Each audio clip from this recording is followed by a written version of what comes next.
My name is Anthony Russell, and I am from Hampton County. I'm originally from the South Side, which is Ellsworth, South Carolina. My mom is Willie Mae Russell and the late Hoyt Russell Sr. I have been in law enforcement for 25 consecutive years, all of my time here in Hampton County, serving all the citizens of Hampton County. Tell me a little bit about when you started at the sheriff's office, because your whole career has been at the sheriff's office, correct? That's correct. Yes, sir. So tell me a little bit about how you went through the ranks and what your duties have been and what you've done throughout that time. Well, Jake, I started out in March the 3rd of 1997. I was hired by the late Sidney Dupree, and my position then was patrolman. And part of my duties were to patrol the entire 560 square miles of Hampton County, and that's to answer calls of service, 911 calls, just out patrolling the areas. And I started there, and then I'll gradually move up to traffic division, where I was doing drug interdiction on Interstate 95 and throughout 321 and 601 here in Hampton County. I left interdiction and I went into narcotics, where I ran the narcotics unit for at least 15 years, and I was promoted to captain up under Sheriff Lee Brown, where I ran the narcotics unit for almost 15 years here in Hampton County. I left narcotics and went into CID, that's Criminal Investigation Division, where you burglaries, CSCs, rapes, homicides, yeah, all the good stuff.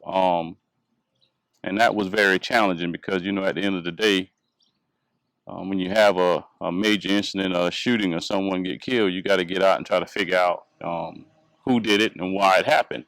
Right. And I was able to do that. Then I left from that, and I went into administration, where I now serve as the #2 man for Sheriff T.C. Smalls. Gotcha. So now we'll jump into a couple of the questions. The first one, which is a pretty big topic right now in Hampton County, is the budget, and that's not just with the sheriff's office, the county in general. But what are your plans to try to stay within budget, tailoring some overtime, things like that? Give us your plan of how you're going to try to attack your budget. Yeah. Well, Jake, you know, the sheriff's office, we have the largest budget in the county. That's $3.5 million. One thing that I'm going to implement is being transparent, posting my budget online. I want the citizens of Hampton County to know that your tax dollars means a lot to me, and I'm not just going to spend it just because I can. Right. And as far as, you know, minimizing the budget, overtime, for instance, that can be cut down as well. But we also have to take in consideration the way our crime rate is right now. We're going to have to utilize every officer that we have within Hampton County and outside resources to bring in to keep that overtime at a bare minimum. Right. You know, we got other resources we can tap into. We got the state, we can tap into the federal resources, and these guys are willing to come and assist and help us if we need that. I know right now with the gas prices are going up, that is another issue we're going to have to take in consideration. Maybe trying to, if we have an opportunity to buy new cars, buy something that will be less efficient with gas. Right. All right. Another thing that I was thinking about, and I've been thinking about this for many years, you know, it costs to have all these patrol cars striped when a new sheriff takes office. That is not my plan. That is not on my agenda. So redoing everything for the Anthony Russell administration is not something you want to do. A patrol car does not solve crimes. Okay? And I know a lot of people is probably going to be like, well, wow, why would you do that? But let me tell you why. Since I've been campaigning, Jake, one of the things that a lot of the citizens are concerned about is their money, the budget. Can you imagine, we have 46 deputies here. Can you imagine trying to outfit all those patrol cars with a different stripe on it? That's going to cost, I guarantee that's probably cost anywhere between $3,000 to $4,000, the way prices are right now. Right. We don't have the money for that. Where's that money going to come from? It's going to come out of my budget. So I'm gonna take that money that I'm gonna sit here and save and put that somewhere else and use it. I like it. You know what I'm saying? Yeah. Uniforms, now uniform is gonna be a little different. We got to be able to keep these guys up with uniform. I want my uniform, to represent Anthony Russell. But I'm not gonna sit here and go out and go spend a bunch of money just on uniforms. Gotcha. Okay. All right. So, talking about uniforms, talking about cars, kind of rolls us into the next question. What are your plans to recruit? And once you recruit quality deputies or officers, to retain them, what are some of your plans to try to recruit and retain? Well, first of all, we got to have a strong recruitment program. We have to utilize what's out here. Social media. Powerful. Very powerful. And then we have to have a sheriff's office website so we can have these younger kids that want to get into law enforcement. They look at that website and go on there and look at the videos that's on that website and be like, oh man, I want to go to Hampton County. You have to be able to do something to get these kids' attention to say, hey, this is what I want to do. No one wants to come into law enforcement right now because of how things are. Right. But we got to change that. It's no different than a child going to Walmart and want to buy a PlayStation. Why do they want the PlayStation? It's no different because they see it. So you have to make yourself available. You have to present yourself to these people to get their attention. All right. So now you're the new sheriff. Tell me your plan as far as how are you going to structure your department. One of the concerns is response times.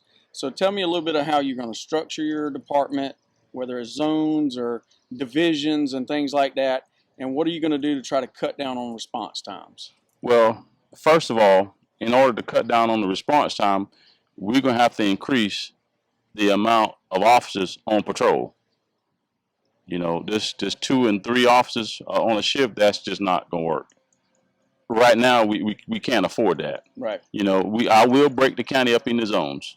There's no doubt. But I promise you, I will have anywhere between 5 and 6 officers on a shift. Okay. Number one, that's going to cut down on your overtime. If you get a call in, you got a you got a patient you got to transport somewhere. Now we have to call someone in for overtime if we don't have enough people to cover the shift. Well, if you got 6 officers out here, hey, whoever that shift supervisor is, let him make that call and that person do the transport. And when they come back, they continue the shift. What other divisions are you going to have? Narcotics, investigations. Kind of talk. Definitely about gonna have narcotics because narcotics right now we got to do something with that. And my plan is to implement the multi-task force jurisdiction like we used to have before, back in the days. Okay, where I will have an officer from every agency come in and be assigned to that task force and be up under the umbrella of the sheriff with all the chiefs. And that's going to include Estill, that's going to include Hampton, that's going to include Yemassee, and that's going to include Vaughnville. And that would minimize the amount of overtime. Now, that officer that's coming on to that task force, that agency would be responsible for his salary and his overtime. That overtime wouldn't come out of the sheriff's office budget. Right. But we still going to be working all the crime in Hampton County. Great idea.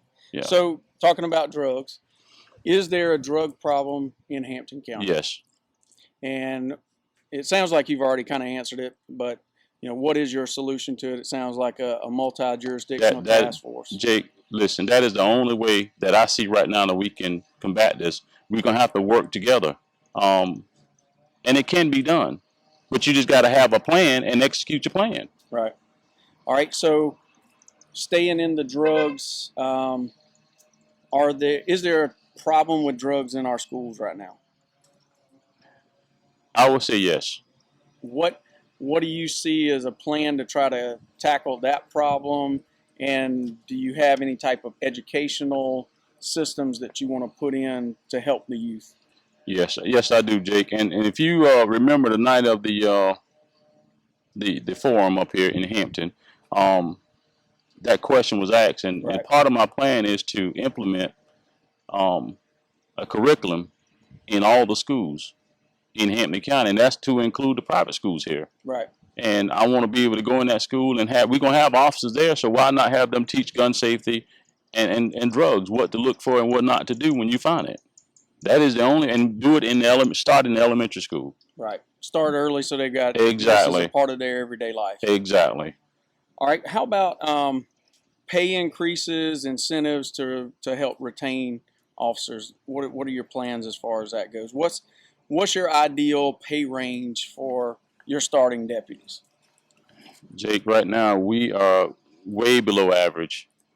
You got like counties around us, and that's why we are having the issue we're having to hire people outside these counties, because we're losing people every day to other agencies because of the salaries. Mm-hmm. So we're definitely gonna have to do that. But I will have to put a proposal together and work with our county council and come up with a plan. Well, that rolls right into the next question. You kind of mentioned that we're having to get people from other counties. So what are your thoughts on sheriff's deputies driving their cars home, especially outside of the county, and then in general, driving their vehicles when they're off duty, going to out of county, out of state? You know, we've had people talk about seeing sheriff's deputies' cars in Savannah or Orangeburg or just different locations. Yeah. Tell me your Yeah. policy on that. Well, this is the thing, Jake. Now, as far as a lot of the guys that going to and from Hampton County, a lot of those officers are SROs. Okay, they are on a grant. Okay. Now that vehicle is assigned to them. The state reimbursed the sheriff's office in the county for their mileage and their gas. Now, one thing I said during the forum, I mentioned that we have to go back to having a strong recruitment process. Hire people within Hampton County, and you can minimize a lot of that. Now, as far as the officers, like in Savannah, I don't know whether they were there on business or not. That's my first time ever hearing that, but I can't see why would they be in Savannah, right, other than training, you know. But as far as in Hampton County, I think the more visible you see an officer, I think the better to be. Right. Yeah. You know, like when I worked with the Highway Patrol, you had a policy if you were you could only drive your patrol car to certain places, church, to the gym, but you had a certain uniform still you had to wear. Is that something you're looking at? Or no doubt, because I don't want no officer to jump out their patrol car in shorts and a tank top T-shirt. Tank top and no, gym shorts? Definitely not. Okay. You know what I'm saying? Right. Because we're going to have a policy in place. And I know we didn't talk about policy and procedure, but that's just common sense. Right. You know, when you become the sheriff, you have to have policies and procedures in place. So you're going to go through and kind of redo some things? Yes, and most definitely. I'm going to redo everything when it comes to policy and procedure. Gotcha. Yes. All right, so that'll tie right into the next question too is, you know, just off the top of your head, you know, nothing that, you know, 5 years from now, somebody's going to say, well, this was what you said then as far as your policy, but what is your policy going to look like when you get complaints from citizens about a deputy speeding or breaking traffic laws and things like that? We know that's going to happen. Yep. You got these young guys out here, and you know the first thing they want to do is test the patrol car out and just see how fast it's going to go. We've all done it. Yeah, but this is the thing. You have to rely back on the supervisors. You got to hold them accountable. If they see an officer speeding, write them up. It happens again, you send them home. Right. I mean, that's the only answer to that. I mean, we just can't have them out here breaking the law. That's not going to work. Right. And when you're writing people tickets for speeding. Especially when you're doing that. Yes. Yeah. All right, so this rolls into something totally different what we were talking about. So as a sheriff, and in general, and then you specifically, what do you think your office can do to create a environment that would be appealing to new people moving in, new companies moving in? What do you think you can do to enhance the economic impact here? First of all, Jake, we would have to bring our crime rate numbers down. Everyone look at crime when they come into a county. Believe it or not, that's just part of the planning process. And if your crime rate is higher than normal, a lot of people just not going to invest in the county. And we need to bring back professionalism in Hampton County. Got to still be courteous and professional at the same time while doing your job. And another thing that Hampton County need to implement, and I'm talking about our county government, if you have a business come into Hampton County, law enforcement need to be a part of that planning process. You know, we're the ones going to have to respond there if something happens. So why not put us on the forefront of things and let us be able to tell you what we think, the business need as far as security reasons for Right. Hampton County. And that goes back to the school system as well. We need to be a part of that Right. on the beginning phase. In the planning and not after the Exactly. fact. Not after the fact, because you can't change something, Right. you know? So we're going to switch gears now and go to a hot topic that's on everybody's mind, and that's mass shootings and school shootings. So we'll go roll right into a couple of questions. Like I said, they're all going to kind of tie together. But do you think right now that we're doing everything in Hampton County that we can to secure our schools and protect our kids? First of all, by placing SRO in every school, that is a start.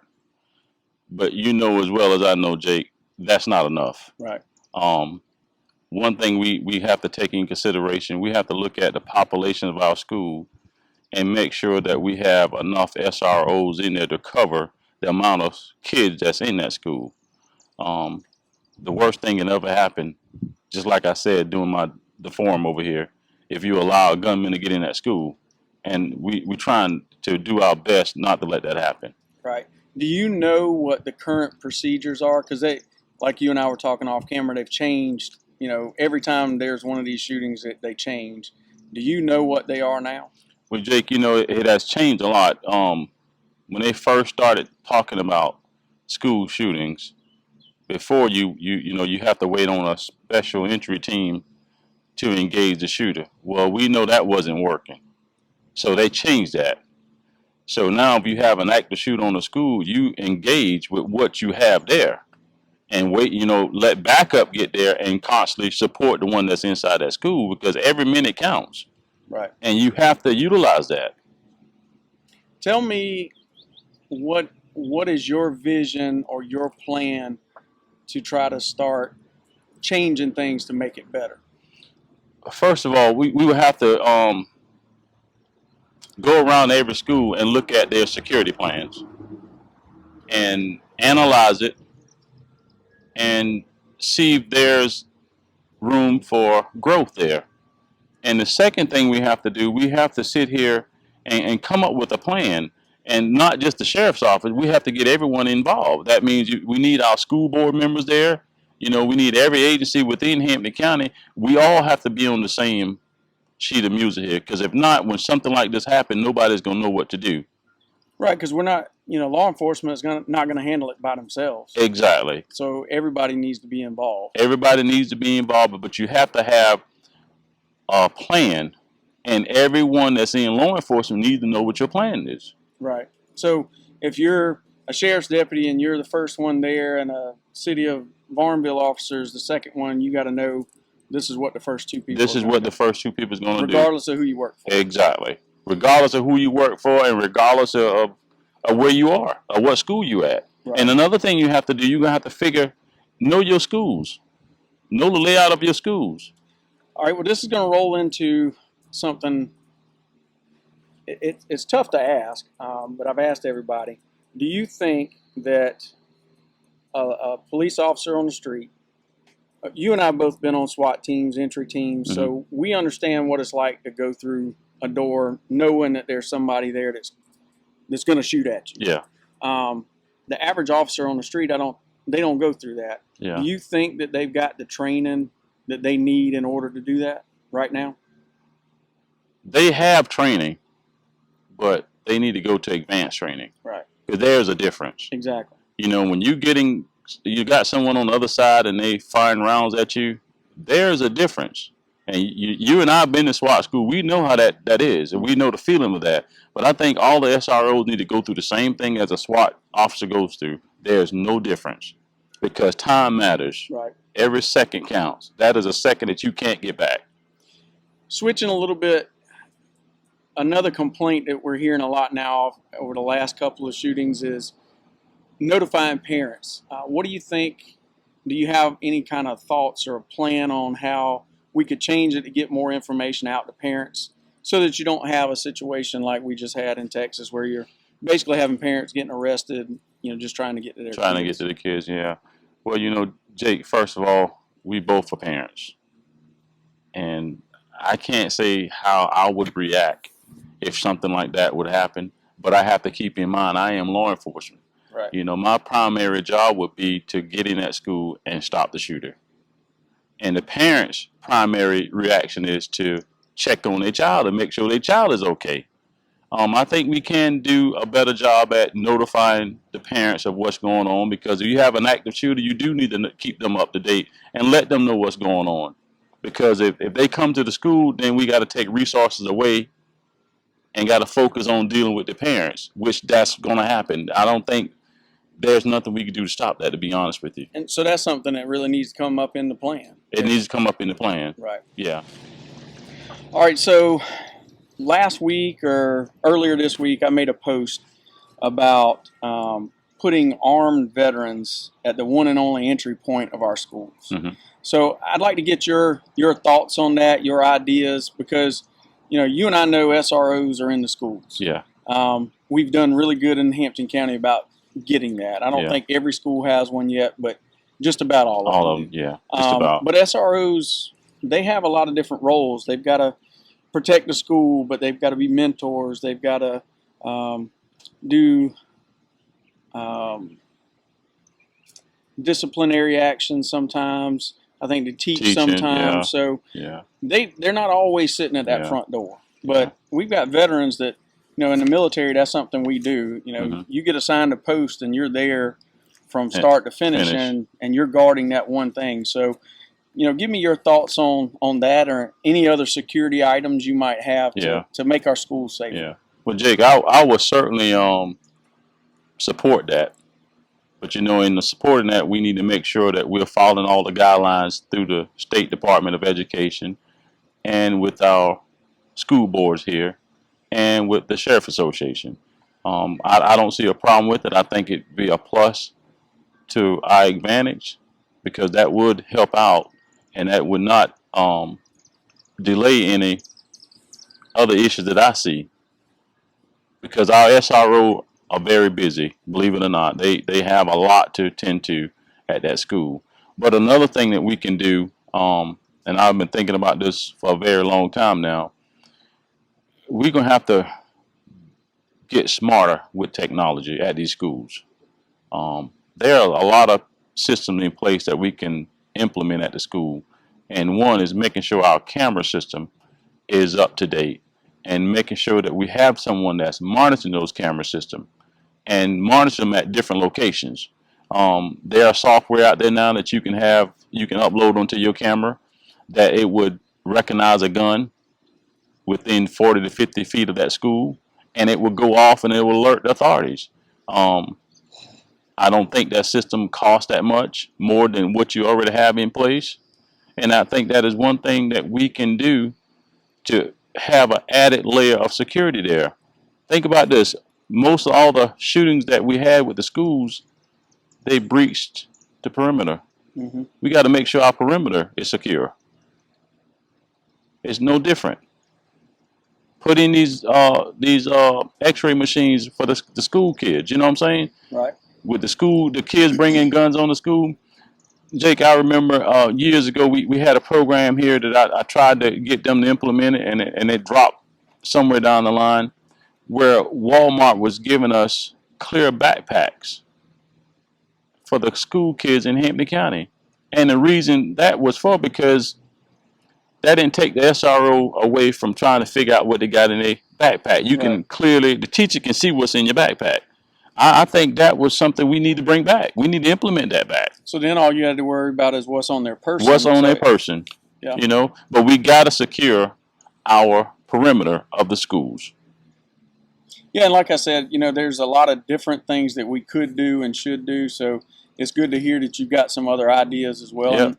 And I'm sure there are a lot more out there. Yep. Well, I appreciate you taking the time today. And another thing, the reason why with the camera system. Yep. Think about this, Jake. You being with Highway Patrol and you working with Hampton Police Department, what better way to respond to a scene if you can actually see it while you're getting there? Oh, yeah, absolutely. You can make plans for it.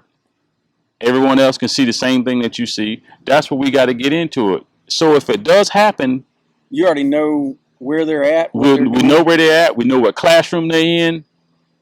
and it just makes our job a lot easier. Yeah. We can get in there, we can neutralize the subject and save these kids' life. Sounds good. Yeah, so I plan to do that. Awesome. So I appreciate you sitting down, taking some time out of your afternoon to talk with me. I'm going to give you the floor now. Let the people of Hampton County know anything else you want to know about you or your plans or anything you want to tell them. Mm-hmm. Floor is yours. Jake, I thank you. Once again, my name is Anthony Russell. I'm no stranger to Hampton County, nor the citizen of Hampton County. I have worked in this community for over 25 years now, and all of my time started here in Hampton County. And I just want the citizens to get out and put a face with a name, and just remember me when you go to the polls on June the 14th to cast your vote. But before I do that, I just want to tell you a little bit more about myself. I have been with the sheriff's office. I have worked every division within the sheriff's office. I now serve as the number 2 man up under Sheriff T.C. Smalls. I have worked my way up to the top. I have done everything that was required of me to do. I've left the nest. I went out, got my training. I've educated myself over the years to prepare myself to be the next sheriff of Hampton County. And I want to be able to serve all citizens of Hampton County. It does not matter where you live, what color you are. I will be the sheriff for all people, not just the majority. So please go out and cast your vote on June the 14th, 2022. Anthony Bubba Russell as your next sheriff of Hampton County. Appreciate it, Bubba. Thank you. Thank you for being here.